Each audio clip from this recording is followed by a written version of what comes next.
आज जो अपनी डिग्री प्राप्त करके जा रहे हैं उन सबको मैं अंतःकरणपूर्वक बहुत बहुत शुभकामनाएं देता हूं।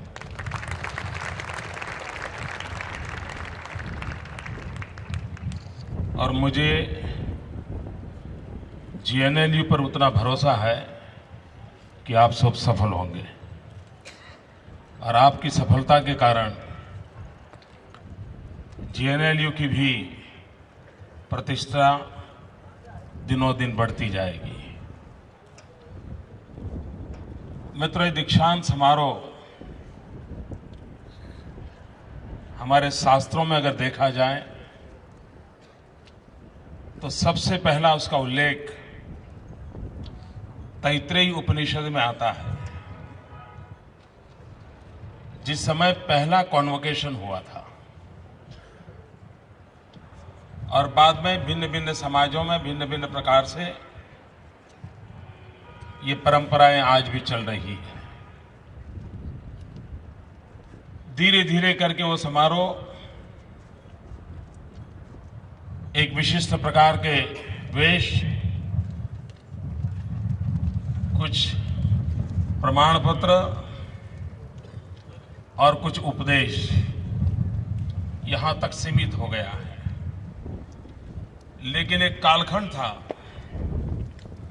कि शिक्षा के बाद दीक्षा की कालावधि भी बहुत लंबी रहती थी और गुरुजन सहज जीवन के अंदर, जबकि अपने शिष्य को पता भी नहीं होता था, कुछ ऐसी पहेलियां छोड़ के रखते थे और अपने शिष्य को कहते थे आज जरा इतना करके आ जाना। उस शिष्य को पता तक नहीं होता था कि इसका अर्थ क्या है और वो जाता था,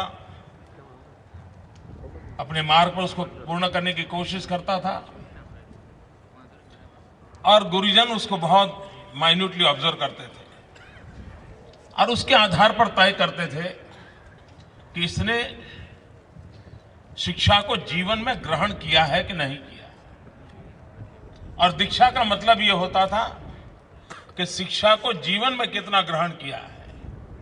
वर्तमान युग में शिक्षा का उपयोग एग्जामिनेशन तक सीमित हो गया है और उस समय यह स्थिति थी कि जीवन के हर पल उस शिक्षा की कसौटी होती थी और उसके बाद यह तय होता था कि ये अब सच्चे अर्थ में दीक्षित हो रहा है और बाद में दीक्षा दी जाती थी।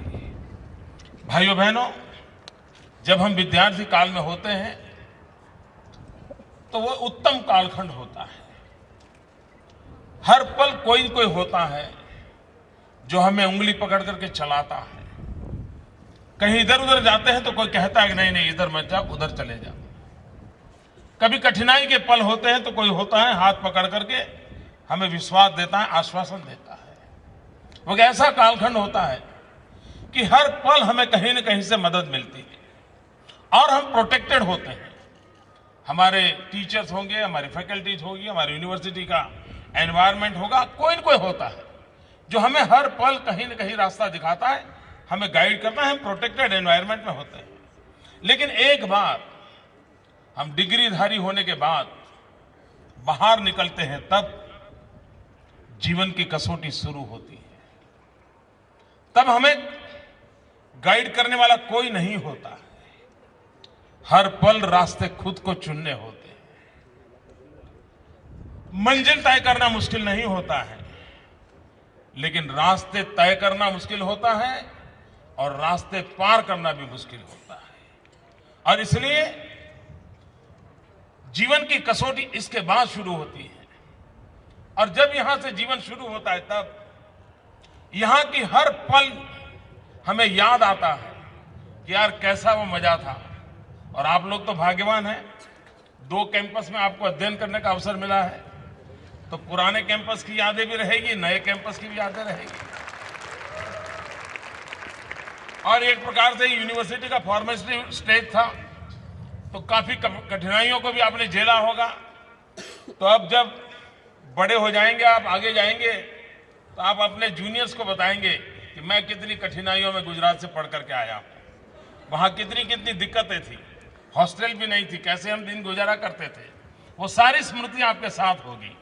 लेकिन उसके बावजूद भी आपने जहां यहां से पाया है, जिसको लेकर के आप जीवन के अंदर एक नई यात्रा को प्रारंभ कर रहे हैं, मुझे विश्वास है कि भले ही कोई आपको प्रोटेक्शन ना हो, भले ही प्रतिपल आपको गाइड करने वाला कोई ना हो, पल भर के लिए इस जेएनएलयू के कैंपस को याद कीजिए, उस क्लासरूम को याद कीजिए, उन अपने टीचर्स को याद कीजिए, अपने साथियों को याद कीजिए और उस समय तय कीजिए। उस समय एक ऐसा पल आया था, तब किसी ने मुझे कहा था इस रास्ते पर जाना ठीक होगा। मुझे विश्वास है मित्रों, इसी समय के कालखंड की अनुभूतियां आपके इस राह के अंदर हर पल आपको प्रोटेक्ट करने के लिए, दिशा देने के लिए, सही रास्ते पर ले जाने के लिए एक बहुत बड़ी मिसाल के रूप में काम आ सकती है और वो आपके जीवन में काम आएगी। मित्रों, शिष्य कैसे होते हैं? हम लोगों ने कथा सुनी है एकलव्य की। एकलव्य को कोई पढ़ाने वाला नहीं था, उसने गुरु की कल्पना की, गुरु की मूर्ति बनाई और वो अपनी विद्या को सीखता चला गया। लेकिन वहां तक तो लोगों को कथा मालूम है, लेकिन बाद में एक शिष्य परंपरा क्या होती है, जो शिक्षा प्राप्त करता है वो उस शिक्षा देने के वालों के प्रति किस प्रकार का भाव रखता है। आज सदियों के बाद एक ऐसी घटना जो शायद हम लोगों को सबको एक नई प्रेरणा दे सकती है। एक छोटी सी घटना है, एक सिनेमा का शूटिंग हो रहा था, मिथुन चक्रवर्ती उसके हीरो थे और बिहार और पटना के जहां ज्वाइनिंग इलाका है वहां वो काम चल रहा था और कई हफ्ते भर उनका शूटिंग चला और उसमें मिथुन चक्रवर्ती एक ट्राइबल का रोल कर रहे हैं, एक वनवासी का रोल कर रहे हैं और वहां के इलाके के ट्राइबल लोग आकर के बैठते थे, सारा वो शूटिंग देखते थे। एक समय ऐसा आता है जिसमें वो शूटिंग में उसको तीर चलाना होता है। 5-7 दिन से शूटिंग चल रहा है, लेकिन लोग बहुत पीसफुल थे, बहुत आराम से देख रहे थे और उसका मजा ले रहे थे।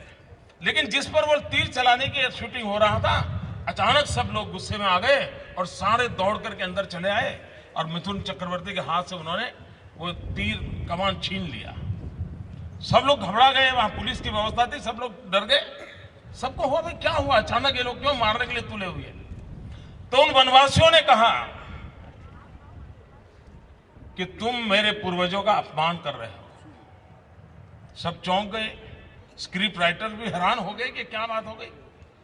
बोले तुम कल तक जो शूटिंग करते थे तब तक तो मामला ठीक था, लेकिन आज जब तुम तीर चला रहे हो, तुम तीर चलाते समय अंगूठे का उपयोग कर रहे हो, तुम हमारे पूर्वजों का अपमान करते हो, क्योंकि हमारे पूर्वज एकलव्य थे और उसने अंगूठा दान में दे दिया था। तब से आज तक हम अंगूठे का उपयोग नहीं करते हैं। आप कल्पना कर सकते हैं कि आदर्शों को जीवन में कैसे नीचे तक लाया जाता है। हजारों साल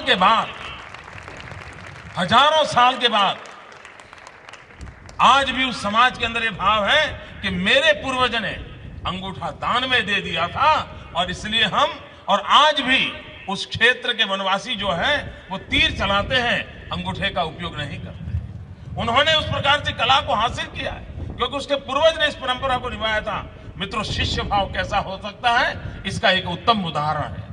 आप लोग जीवन के अंदर एक ऐसी यात्रा को जब प्रारंभ करने जा रहे हैं, मुझे विश्वास है कि आपके जीवन में सफल होगी। मित्रों, कोर्ट का अपना एक एनवायरनमेंट होता है। कोर्ट की हल्की फुल्की बातें भी समाज जीवन के लिए कभी कभी बहुत अच्छी प्रेरणा का कारण बन जाती है। जिन लोगों ने हिंदुस्तान के आज़ादी की जंग को सुना है, देखा है, उन सबको मालूम है कि जो लोग आज़ादी की जंग के मैदान में थे, वे अदालतों में ये ब्रिटिश जजेज रहते थे, उनसे बराबर लोहा लेते थे। वो केस जीतने हारने के जंग नहीं लड़ते थे, वो जजेज को पराजित करने के मूड में काम करते थे। लोकमान्य तिलक के जीवन की एक बड़ी मजेदार घटना मैंने सुनी है। हो सकता है शायद आपको भी, आप इस फील्ड में जा रहे हैं तो शायद काम आ जाए। एक बार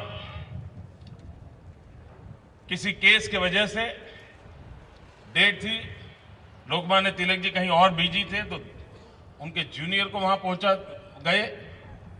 लोकमान्य तिलक जी को वहां पहुंचने में थोड़ी देर हुई और अपना जूनियर कुछ बता रहा था और इतने में लोकमान्य तिलक जी पहुंचे। लेकिन उस जूनियर की जो आर्ग्यूमेंट थी, जो बात थी, उसमें कोई वजन नहीं हो रहा था। तो जो ब्रिटिश जज थे उसने डायस पर से कहा कि भाई you are a child in law, तुम काहे को मेरा समय खराब करते हो, तुम तो एक बच्चे हो कानूनी दुनिया में। जज ने ऐसा ही बोला और लोकमान्य तिलक जी वहां एंटर किए। उन्होंने तुरंत कहा, sir we know you are a father in law. देखिए मित्रों कितना, अब ये किताब में नहीं पढ़ा था, किसी फैकल्टी ने उनको नहीं पढ़ाया था, लेकिन शब्द का इस्तेमाल करते हुए पूरे माहौल को बदलने का ताकत क्या होता है, और उसके लिए एक अलग विधा लगती है। उस विधा को भी एक्वायर किया जा सकता है। मैं प्रार्थना करता हूं मेरे नौजवान मित्रों से कि आप चीजों को ऑब्जर्व कीजिए, आप उसका एनालिसिस कीजिए, और जब एक चीज कहीं बैठे से हो तो उसमें से जो चीज आपको पसंद आए और जो आपके साथ इन ट्यून है उसको आप थोड़ा और ज्यादा स्मरण कर दीजिए। धीरे धीरे धीरे आप ऐसी विधा को अपने जीवन में आविष्कार कर सकते हैं, जो क्लासरूम में किताबों में उपलब्ध नहीं होती है, वो ऑब्जर्वेशन से होती है। और इसलिए अगर उस दिशा में भी आपने प्रयास किया तो मुझे विश्वास है कि जो आपने यहां पाया है वो बेसिक चीजें हैं, उसके आधार पर अपने जीवन की नई शक्तियों को प्राप्त कर सकते हैं। मित्रों, लॉ फैकल्टी की दुनिया के संबंध में आपने जो पाया होगा, मुझे विश्वास है कि सामान्य मानवीय के जीवन में वो काम आएगा। मैं आपको बहुत बहुत शुभकामनाएं देता हूं।